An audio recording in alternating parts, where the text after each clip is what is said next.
Good evening, ladies and gentlemen. Welcome live right here on your home of the Raiders, the WHS Network here on YouTube.com. Here with tonight's 2024 IHSAA Class 2A Sectional 40 Boys Basketball Tournament Preview Show here tonight. Again, just going to break down the Sectional 40 Tournament bracket as well as talk about some of the teams. We'll get to that here in a little bit. And also, we'll make sure to give you guys all the information as far as where you can find our broadcast coming up throughout the entire state tournament run here for your boys basketball team. So, again, here, as always, I'm Brandon Morvillius. Alongside here with me, cameraman Jordan Redbeard McCoy.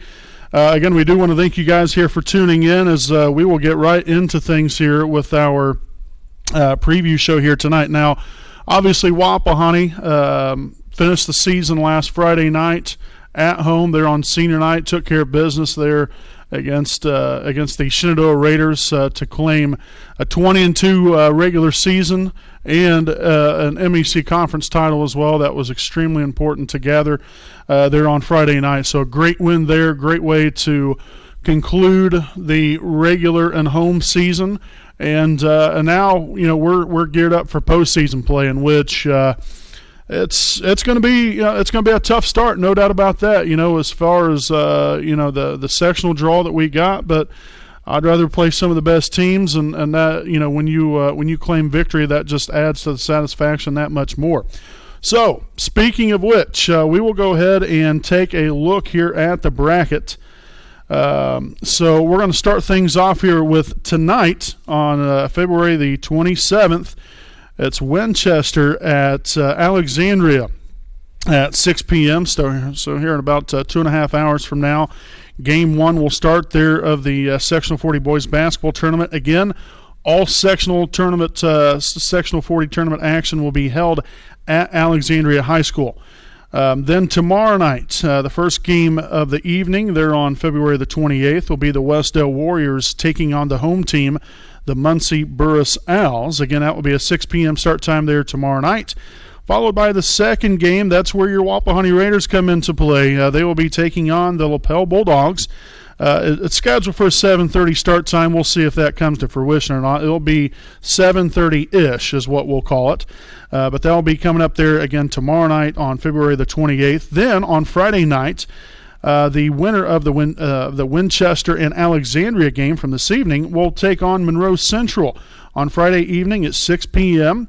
Again, the Monroe Central Golden Bears will be the visiting team, the home team, the winner of Winchester and Alexandria. Then following that first game will be the winner of Westdale Muncie Burris taking on the winner of Wapahani and Lapel there around 7:30 p.m. Again, they're on Friday, March the 1st of 2024. Then the Sectional 40 Championship game will be played on the very next night on Saturday evening at 7:30. Again, all Sectional 40 action will be held at Alexandria High School. So again, that is the breakdown there, the Sectional 40 Boys Basketball Tournament. You look here at Wapahani and Lapel, definitely two of the heavy hitters of this Sectional 40 basketball tournament. But, you get to this time of the year, it really doesn't make a difference what the heck happened during the regular season at all. The only thing that matters now is what you do during the postseason. You don't even have to win a game in the regular season, go in there and, next thing you know, you catch fire randomly and clicking on all cylinders and things really pan out for you. So I wouldn't really necessarily worry about too much of the records and what, some of these teams might have done in the regular season. Obviously, yes, that does have some stock in it, no doubt about that. But, again, we've seen way too many things happen throughout the course of the years.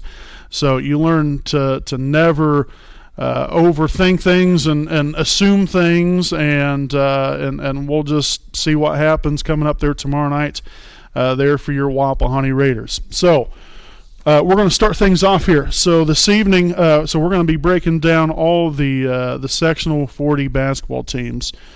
So Winchester, Alexandria, like I said, they will play first. That is tonight at 6 p.m. right about 2.5 hours from now. Winchester coming into Sectional 40 play, 12-11 on the season. On average, from an offensive standpoint, they average 52.7 points per game on offense. They allow 52.5, so they're 0.2 in the good. So that's what put them that game above 500 right there at the end of the regular season. So again, Winchester taking on Alexandria. Alexandria at 13-10 finished up with the regular season. They average 54.1 points per game. They allow 53.2. So again, just barely over. As far as the differential between offense and defense there. Now, neither one of these teams I could find any stats on. We always get our stats from MaxPreps.com and John Harrell, two very, very reliable websites. So shout out there to them. This is where we get all of our information at. But there was no stats available. Neither team put any stats on the website this year, so we're going to roll with it. Obviously, we've seen these two teams because we played them, in which we'll be given the breakdown as far as how Wapahani did against the sectional opponents later on here in the preview show. But then Monroe Central, also the top part of the bracket right there. They take on the winner of Winchester and Alexandria. Monroe Central finished up the regular season at 10-14.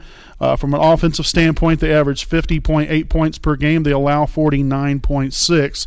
Monroe Central, also another one of those teams that did not record any stats there on MaxPreps.com. So that's the top half of the bracket. Now I'm gonna break down the bottom half here first and foremost here with Wapahani and Lapel, and then after that, then Redbeard will take over. He'll chime in here and give you the breakdown on Muncie, Burris, and Westdown here in just a few moments. So Wapahani, obviously you guys know a lot about them. We're not going to say a whole lot there about your Raiders, other than they finished the regular season 20-2. From an offensive standpoint, quite the distribution there. 65.7 points per game. They average 41.3 points allowed on defense. Rebounds 26.4. They average 14.5 assists per game, 8.4 steals, and an astounding 5.9 turnovers a game. Extremely crucial in the game of basketball, not to give the other team extra opportunities. So obviously we're taking advantage by being able to take good care of the basketball and making good of every offensive opportunity we have, which coming into sectional tournament play or state tournament play overall, that's extremely crucial, and that can be the biggest difference in winning a game or going home and not seeing a basketball floor again until next November. So it's extremely important, obviously, to take good care of the basketball. That's what Wapahani has done so far this year, and that's what's got to continue if they want to get pretty deep there in the state tournament. From a shooting standpoint, we are 532 of 1,092, 49% there from the field. From downtown, we've got 219 of 548, good for 40% there from the behind the three-point line. And from the charity stripe, we are 163 of 219, good for 74%. Again, we're not going to break down all the player stats. You guys know them. You know what they're capable of doing. As a collective unit, what we can do. We'll see where the cards fall coming up there tomorrow night. But again, that is your 20-2 Wapahani Raiders. Next up here, we have the Lapel Bulldogs. They're 18-5 here on the season. Now, the stats that I was able to record here today did not include the Tipton game from last Friday night. I think it was last Friday night, I believe. Or last Thursday? Okay. But that, I believe, does not include this one. It might not. It was right around that general area of like February 18th, February 19th, which was when the game was. But still, nonetheless, here they average 57.7 points per game on offense, 48.9% or 48.9 points per game allowed on the defensive side of the basketball. They rebound the basketball at 24.9 rebounds per game, 13.4 assists, as well as 5 steals. Now here's the kicker. Just like I pointed out there for Wapahani, Lapel averages 12.1 turnovers a game. Extremely crucial come state tournament time. We'll see if that becomes a factor coming up there tomorrow night. From a shooting perspective here for the Bulldogs, they are 436 of 878, good for 50% there from the field. They're 133 of 364, 37% from beyond the three-point line. And then there from the free throw line, they're 176 of 267, good for 67% there for the Bulldogs. Now, some players to watch for here. Obviously, we know these guys a little bit, from playing them through the years. Played them this year. Again, we'll tell you guys the result here in just a little while. But Brody Judge, a young man, averages 17 points a game, 2.5 rebounds. He shoots 52% from the field. He's 47 of 123, good for 38% from downtown range. And then he is 46 of 60, 77% there from the free throw line. So again, that is Brody Judge. Then Bodie Judge, 15.9 points a game, 6.1 rebounds. Again, that is tied with, as far as the differential between Lapel and Wapahani, that's the same average as what Nick Cook gets as far as in the rebounding average there as well. They're at 6.1, so that could end up being interesting with Nick Cook, Mason Barton coming up there tomorrow night. But Bodie, he is 126 of 220, 57% there from the field, 24 of 63, 38% from downtown, and he's 57 of 82, good for 80% or 70%, there from the free throw line. Next, we have Devin Craig. Devin averages 6.6 points per game, 3.9 rebounds, also 3.4 assists.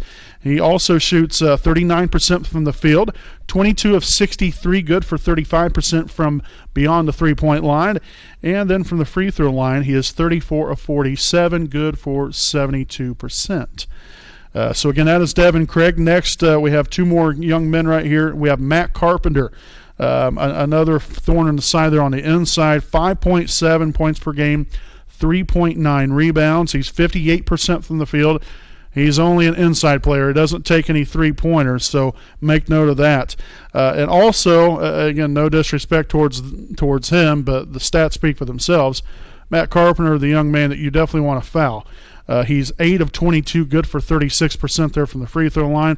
That comes down to a late-game situation. If he's in, I'm fouling him. Yep. Plain simple as that. That's the reason why I pointed that out. And then lastly here we have Nick Whitty here with 4.1 points per game, 4.3 rebounds. Another rebounding machine right there, second on the team in rebounds there for Lapel. Also averages 3.4 assists. He's 27 of 75, 36% from the field, 15 of 43, 35% from beyond the arc. And he is 12 of 30. 40% from the free throw line. So he's another one that I would definitely look to foul come, if a situation arises right there that foul somebody, definitely want to be Carpenter and Whitty right there, when it comes down to a late game situation where you got to get the ball back. So again, that is Wapahani and Lapel. Wapahani and Lapel played back on, I believe it was December 8th,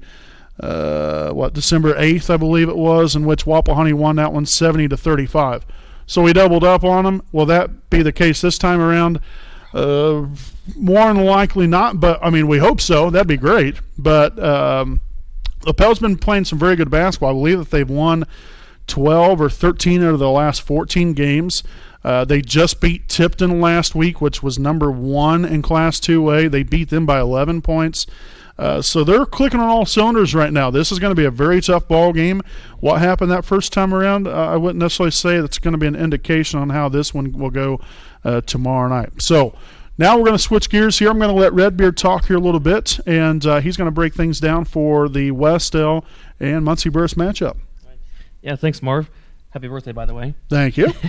Yeah, we'll start with the Westdale Warriors. They come in the postseason with a record of 8-13. Team stats, they average 52 points a game while giving up 55 points per game. They get 26.5 rebounds per game. They get 12.5 assists per game and 7.7 steals per game. They turn the ball over 14.7 times a game. From the field, they're 423 of 960, good for 44%. From behind the arc, they're 77 of 271, good for 28%. From the free throw line, they're 169 of 284, good for 60%. That's some individual players to watch for. First, we have Josiah Love. He averages 15.4 points per game and 4.8 rebounds per game. From the field, he's 135 of 296, good for 46%. He's 24 of 80, good for 30% from the three-point line, and 29 of 53 from the free throw line, good for 55%. Next, we have Corbin Price, 9.9 points per game on 5.7 rebounds per game. From the field, he's 79 of 146, good for 54%. From the three-point line, he's 8 of 14 and good for 57%. And from the free throw line, he's 42 of 61 and good for 69%. Next, we have Jacob Grant. He averages 6.6 points per game on 2.5 rebounds a game, and he also gets 2.3 assists per game. From the field, he's 54 of 131, good for 41%. From three-point line, he's 16 of 66, good for 24%. And from the free throw line, he's 14 of 20, good for 70%. Next, we have Gabriel Becerra, 6.5 points per game on 3.1 rebounds per game. From the field, he's 50 of 117 and good for 43%. From downtown, he's 12 of 55, good for 22%. And from the free throw line, he's 18 of 27 and good for 67%. Next, we have Trey Adams. He gets 4.9 points per game with 3.6 rebounds a game, and he averages 3.3 assists per game. From the field, he's 35 of 99, good for 35%. From downtown, he's 6 of 28, good for 21%. And from the free throw line, he's 17 of 34, good for 50%. And finally, we have Jack Rooker, 4.8 points per game, 3.1 rebounds per game. From the field, he's 33 of 77, good for 43%. From the three-point line, he's only hit 1 3. He's 1 for 7, good for 14%. From the free throw line, he's 24 of 43, good for 56%. Next, we have the Muncie Burris Owls. They come in with a record of 4 and 18. Team stats: they average 41.6 points per game while giving up 63.2 points per game. They get 24.4 rebounds a game, 8.9 assists per game, and they get 6.3 steals per game. They turn the ball over 19 and a half times a game. From the field, they're 320 of 959, good for 33%. From downtown, they're 96 of 366, good for 26%. From the free throw line, they're 173 of 276, good for 63%. Some players to watch for. First, we have Asher Donahue, 14.5 points per game, 9.5 rebounds per game, and 3.2 assists per game. From the field, he's 106 of 275, good for 39%. From downtown, he's 25 of 77, good for 32%. And from the free throw line, he's 66 of 88, good for 75%. Next, we have Cole Knatzer, 11.7 points per game, 2.6 rebounds per game. From the field, he's 60 of 174, good for 34%. From downtown, he's 21 of 70, good for 30%. And from the free throw line, he's 58 of 81, good for 72%. Next, we have Timo Minich, 7.7 points per game and 2.9 rebounds per game. From the field, he's 61 of 170, good for 36%. From downtown, he's 21 of 68, good for 31%. From the free throw line, he's 19 of 37, good for 51%. Finally, we have Moses Smith. He averages 3.4 points per game on 4.6 rebounds per game. From the field, he's 33 of 92, good for 36%. From downtown, he's 5 of 26, good for 19%. And from the free throw line, he's 4 of 16, good for 25%. Wonderful. All right, so thank you to Redbeard. Again, breaking down Muncie Burris and Westdale. Again, they will play in the first game tomorrow night. They're on February the 28th. That'll be a 6 p.m. start time. Then following that game will be Wapahoney taking on LaPel around 7:30 p.m. So now, like I mentioned earlier, Wapahoney has played all of the Sectional 40 opponents except for Muncie Burris this year. That was the lone team that we had not played. But Wapahoney took care of business against all of them. So Wapahoney and Winchester went toe-to-toe right out here from Raider Gymnasium on December the 1st, in which Wapahoney won that one by a final score of 78-44. So a nice 34-point win right there. Then the following week, LaPel then traveled here to Wapahoney. Again, like I mentioned, Wapahoney defeated the Bulldogs 70-35 there in that early season matchup. And then on December the 15th, Wapahoney traveled to Westdale and handed them a 62-22 loss there on December the 15th. Then the very next night, a 64-34 win here at home against Alexandria. So 4 for 4 already right there. And then the fifth one coming up there with a big win there on February the 9th, 2024. There's Wapahoney traveled to Monroe Central and claimed a 69-53 victory there over Monroe Central. So when it comes to the state tournament opponents, Wapahoney is 5-0. Like I said, the only team that we did not play was Muncie Burris, in which usually we've played them in a regular season, but I don't know, probably the last 2-3 years, we have not played them. So that's the breakdown of how Wapahoney has done against those sectional opponents throughout the course of the season. Now, again, that's not necessarily any indication as far as how sectional play will go, but it does give you an idea of how we matched up with them here in the past throughout the regular season. Now, some other key things here as far as for Wapahoney, in order to see Wapahoney claim sectional victories, we need 3 of them to win a championship. Obviously, a lot of things have got to go right. And here's some keys that I just kind of jotted down here that we've got to take full advantage of. Number 1, our defense got to bring our A game. If you remember correctly, all season long, we really did a very solid job. When you're only allowing 41 points on the defensive side of the basketball, you're going to win a lot of games, especially with the potent offense that we can throw out there any given night. As long as we're clicking on all cylinders, we're going to be tough to beat. But, when we haven't had great offensive nights, that's when our defense has really picked up even more. And we've got to continue to bring that A game starting tomorrow night against a very, very good lapel team that is very potent on the offensive side of the basketball. So I look for the Raiders to really pick up the pressure and then adjust, whatever lapel does to adjust offensively. We've got to adjust accordingly there as well and still find a way to get the job done, create turnovers, get deflections. You just want to be disruptive there on the defensive end to where lapel or any other team for that matter throughout this state tournament run doesn't get comfortable on the offensive end and doesn't see that flow and that rhythm there on the offensive side of the basketball. Number 2, rebound and make sure that we limit second chance opportunities. Just basic facets of the game. We've rebounded the ball, I think, very well. We're averaging a little over 26 rebounds a game. That's pretty good. I think that, a lot of times, throughout the course of the season, we've played against teams that are maybe a little bit more physical, maybe even a little bit taller, and we've still fared, pretty well against them, and where sometimes we might lack in one area, we can still pick up in another area. And you look at this lapel team, they have some tall guys. So Mason Barton, Nick Cook, they're going to have their work cut out for them. But the kicker of it all, Isaac Andrews is our leading rebounder, and he's a guard player. So that just goes to show that anybody, it doesn't make a difference who it is. As long as we grab the rebound, I don't care if it's someone that hardly ever gets any playing time that's coming off the bench. If you're coming in there, rebounding the basketball, limiting lapel on the offensive end, then we're doing our job. We've got to finish those possessions. And on the flip side of that, though, we want to make sure and get some offensive boards for ourselves and go back up with that. So a very important key right there.